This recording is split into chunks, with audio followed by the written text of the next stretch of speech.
وقال أيضا عز وجل في إصلاح نفوسنا وابتغوا من فضل الله. அல்லாஹ் நம்மை இந்த புனிதமிக்க ஜுமாவுடைய தினத்திலே அவனது வீட்டிலே அல்லாஹுக்கு இத்தாஅத் செய்வதற்காக, கட்டுப்படுவதற்காக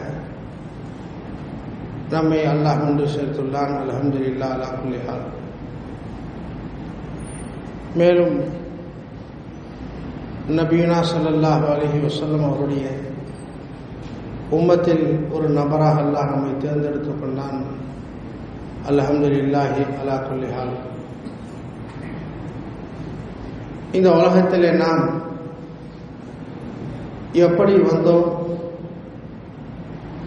எப்படி செல்லப் போகின்றோம் என்பதை சிந்திப்பது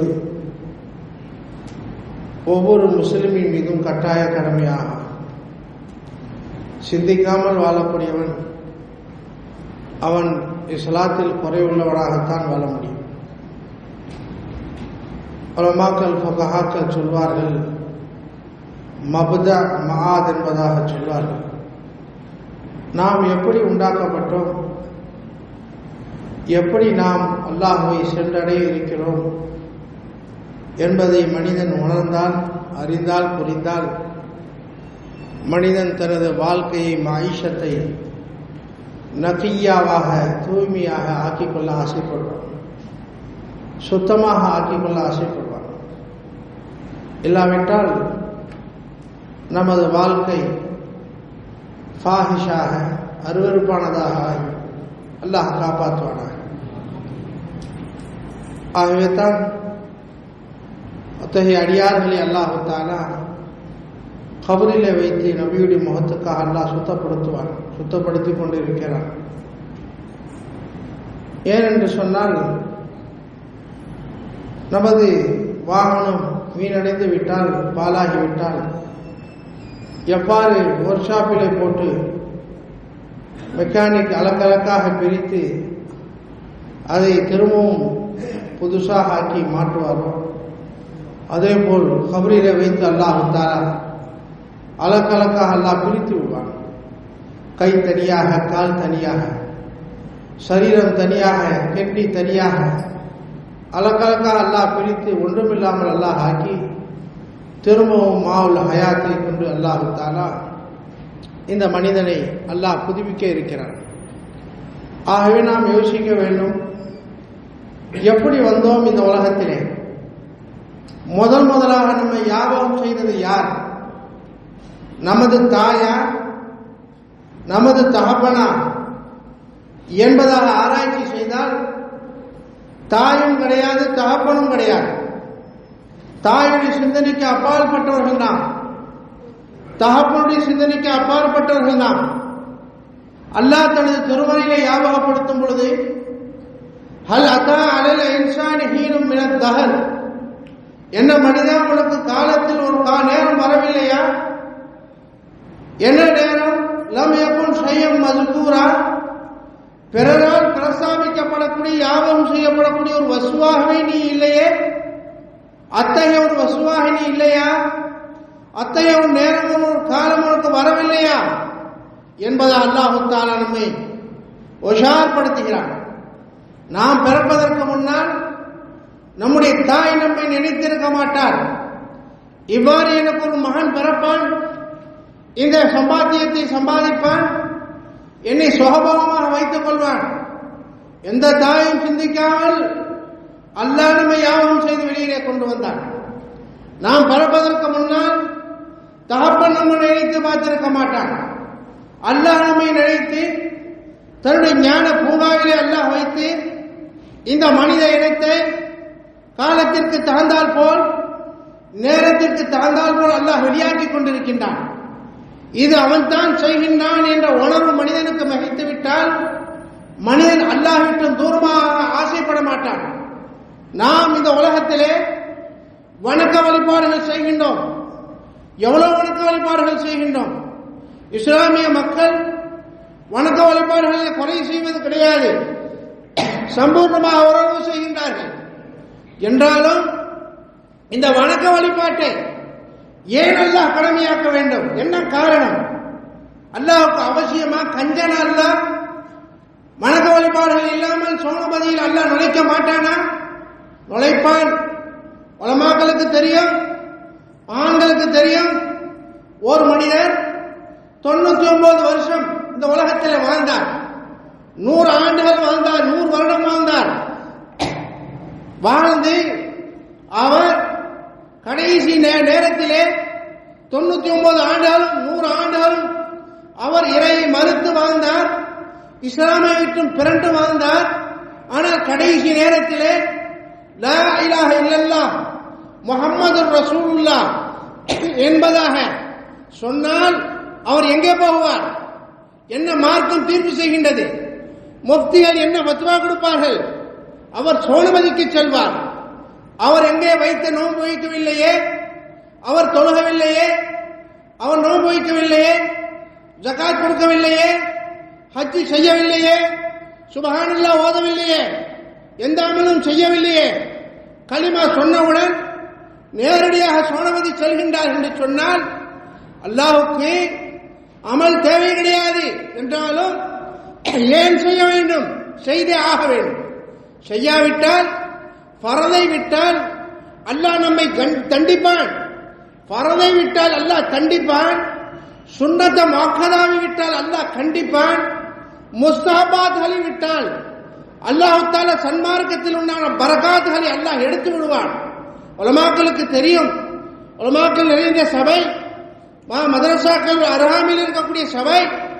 ஆகவே யோசிக்க வேண்டும், ஃபரதை விடக்கூடாது, வாஜிபை விடக்கூடாது, சுன்னத்துகளை விடக்கூடாது. அவ்வாறு இருக்க ஏன் அல்லாஹ் அமல்களை ஏன் கடமையாக்க வேண்டும்? என்ன காரணம்? அமல்கள் இல்லாமலே அல்லாஹ் நம்மை சோனபதிக்கு கண்டு சென்று விடுவானே, அழைத்து சென்று விடுவானே. அல்லாஹ் தனது திருமறையிலே சொல்லும் பொழுது வாயின் தக்ஃபுரு அன்தும் வமன் ஃபில் அர்தி ஜமியா ஃபைனல்லாஹ கனியுன் அனில் ஆலமீன். ஓ மக்களே, நீங்களும் சரி, பூமியில் உள்ள அனைவர்களும் சரி, என்னை நிராகரித்து வாழ்ந்தால் அல்லாஹ்வாகிய நான், இலாவாகிய நான், ஜுல் ஜலாலி வல் இக்ராமாகிய நான் தேவையற்றவன். உன வணக்கத்தை கொண்டு எனது உயர்வது கிடையாது, எனது கண்ணியம் உயர்வது கிடையாது. நீ வணக்கம் செய்யாமல் இருப்பதின் காரணத்தினால் என்னுடைய உயர்வு குறைவதும் கிடையாது. நான் ஒரே நிலையில் உள்ளவன். அல்லாஹ் கமாக்கான், எப்படி இந்த உலகத்தை படைப்பதற்கு முன்னால் எப்படி இருந்தேனோ அப்படியே தான் இருக்கிறேன், என்னில் எந்த மாற்றமும் இல்லை என்பதாக அல்லாஹ் தன்னை பற்றி பறைசாட்டி இருக்கின்றான்.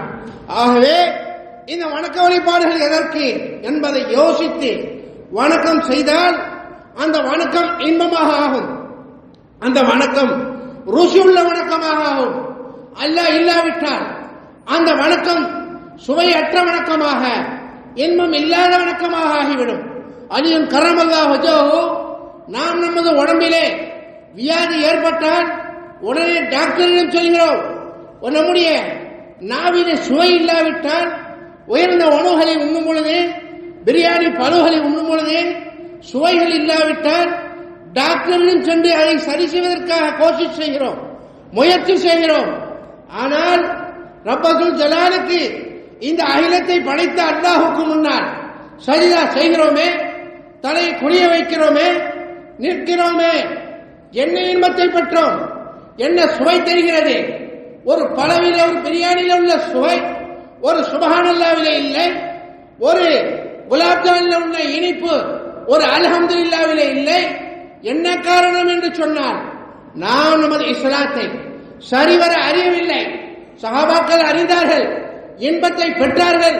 நபியுனா ஸல்லல்லாஹு அலைஹி வஸல்லம் வஜத ஹலாவத்தல் ஈமான், ஈமானுடைய சுவையை, இனிப்பை அவன் பெற்றுக்கொள்வான். எவனிலே 3 விஷயம் இருக்கின்றதோ அது என்ன இனிப்பு? சஹாபாக்கள் காலத்தில் இருந்த இனிப்பு ஏன் இல்லை? என்ன காரணம் ஏற்பட்டு விட்டது? ஆகவே இஸ்லாமில் குறையில்ல, நம்முடைய ஈமானில் குறையில்லை கிடையாது, நம்மிலே குறை இருக்கின்றது. அதை சரி செய்ய வேண்டும். சரி செய்யக்கூடியவரிடம் சென்று சரி செய்தாக வேண்டும். எவ்வாறு? நாவிலே சுவை இல்லாவிட்டால், டாக்டரிடம் சென்று சரி செய்கின்றோமோ அதே போல் நம்முடைய இபாதத்துகளிலே வணக்க வழிபாடுகளிலே சுவை இல்லாவிட்டால், இன்பம் இல்லாவிட்டால் உலமாக்களிடம் கேட்க வேண்டும், மதரசாக்களிடம் கேட்க வேண்டும். என்ன செய்வது, என்ன பரிகாரம் செய்வது என்பதாக சஹாபாக்கள் கேட்டார்கள். நாம் கேட்பதற்கு வெட்கப்படுகிறோம். இந்த உலக சுகபாவங்களை பெற்றுக் கொள்வதற்காக, அடைந்து கொள்வதற்காக நம்முடைய மானத்தை விடுகிறோம், நமது ரோஷத்தை விடுகிறோம், நமது அந்தஸ்தை குறைத்துக் கொள்கிறோம் இந்த உலக சுகபாவங்களை பெறுவதற்காக. ஆனால் நிரந்தர சுகபோகமான ஆகரத்துடைய வாழ்க்கை, அதைவிட இன்பகரமான அல்லாஹை பற்றி பெறுவதற்கு, அல்லாஹை பற்றி விளங்குவதற்கு நாம் நமது மானத்தை, நமது ரோஷத்தை விடுவதற்கு தயாராக இல்லை.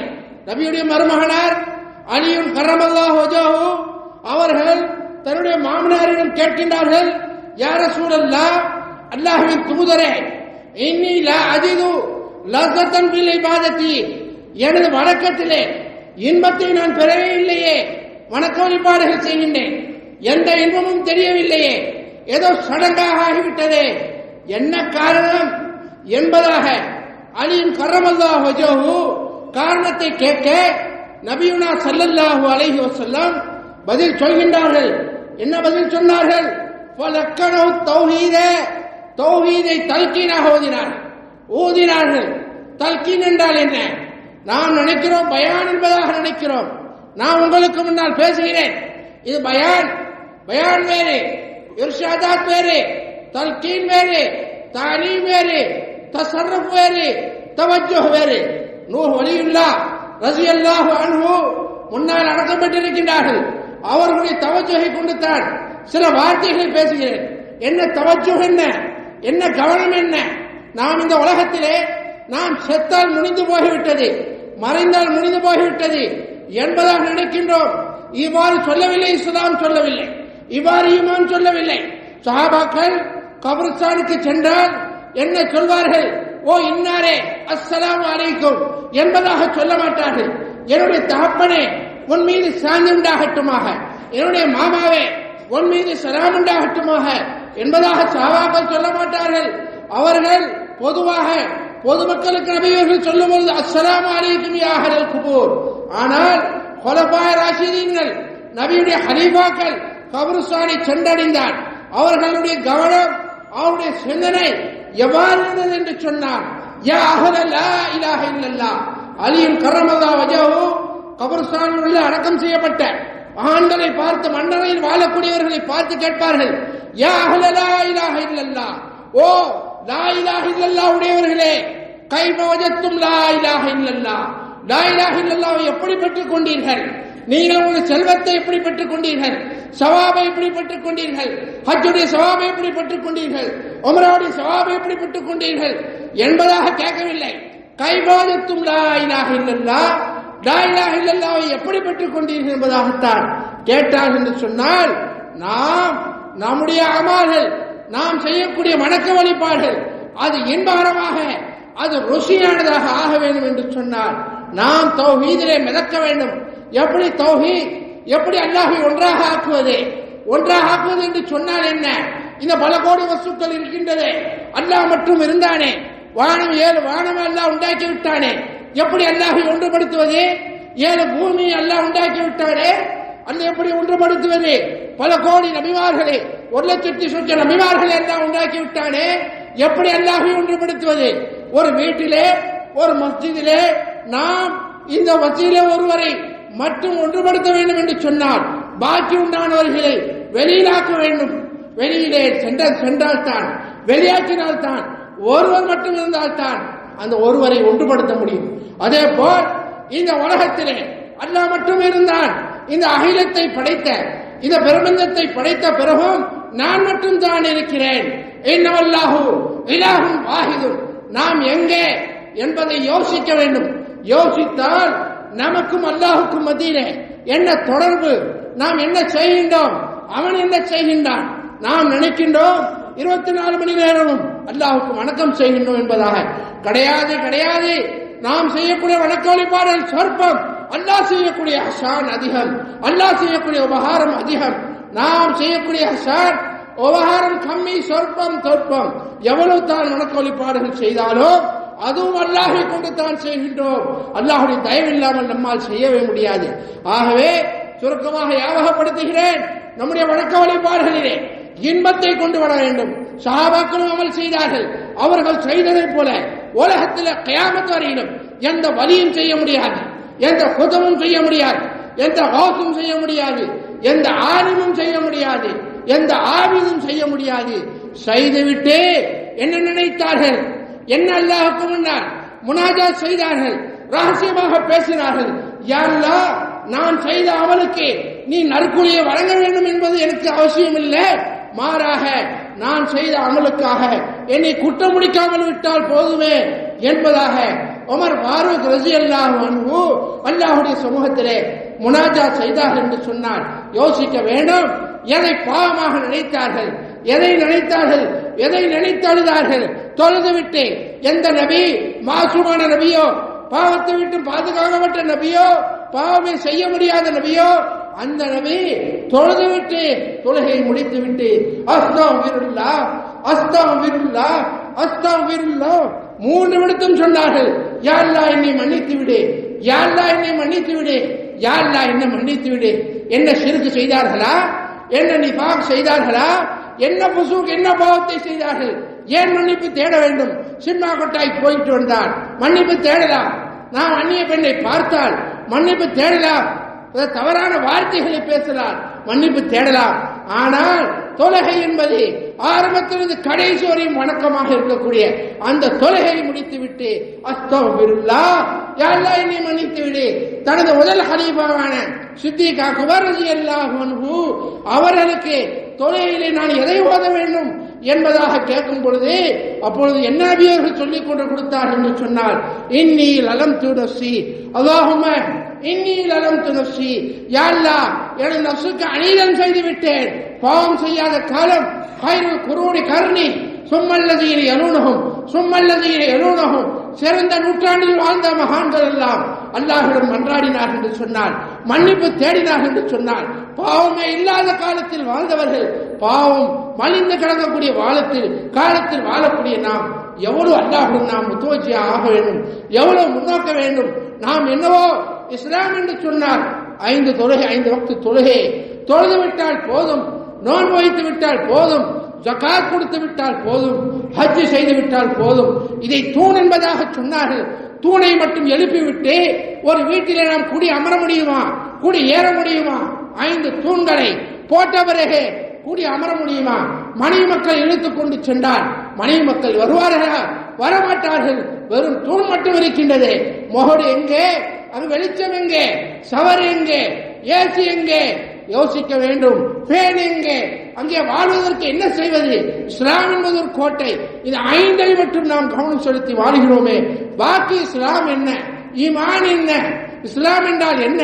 பஹருல்லா சாஹிலஹு, கடலே இல்லாத ஒரு கரையே இல்லாத ஒரு கடல் என்பதாக சொல்லிவிட்டார்கள். நபிமார்கள் எல்லாம் அவருடைய அந்தஸ்தை சொல்லி முடிக்க முடியாது. அத்தகைய நபிமார்கள் எல்லாம் யா அல்லாஹ், என்னை இஸ்லாத்தில் மௌத்தாக்கு என்பதாக சொன்னார் என்று சொன்னார். அது என்ன இஸ்லாம்?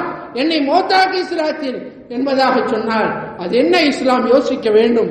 ஆகவே அல்லாஹ் ரப்பல் ஜலால் நம்மை முஸ்லிமாக அல்லாஹ் தேர்ந்தெடுத்துக் கொண்டான். நமது இஸ்லாத்தை நாம் சம்பூர்ணமாக விளங்க வேண்டும், அதில் முற்றிலுமாக நுழைய வேண்டும். நுழைந்தால்தான் நாம் இதில் இன்பத்தை பெறலாம். அல்லாஹ் ரப்பல் ஜலால் தனது திருமறையிலே ஞாபகப்படுத்தும் பொழுது, யா அய்யுஹல்லதீன ஆமனூ உத்ஹுலூ ஃபிஸ்ஸில்மி காஃபா, ஈமான் கொண்டவர்களே இஸ்லாத்தில் முற்றிலுமாக நுழையுங்கள் என்பதாக அல்லாஹ் ஞாபகப்படுத்துகின்றான். உலமா பெருமக்களுக்கு தெரியும், இஸ்லாம் இருக்கின்றதே முதல் ஸ்தானம். மனிதன் முஸ்லிமாக வாழ்வதற்கு இஸ்லாம் என்ற வாசலில் நுழைய வேண்டும். அடுத்ததாக ஈமான் என்ற வாசலிலே நுழைய வேண்டும். ஈமான் என்பது உயர்ந்த அந்தஸ்தை பெற்றுத்தரக்கூடிய ஒரு கடலாக இருக்கின்றது.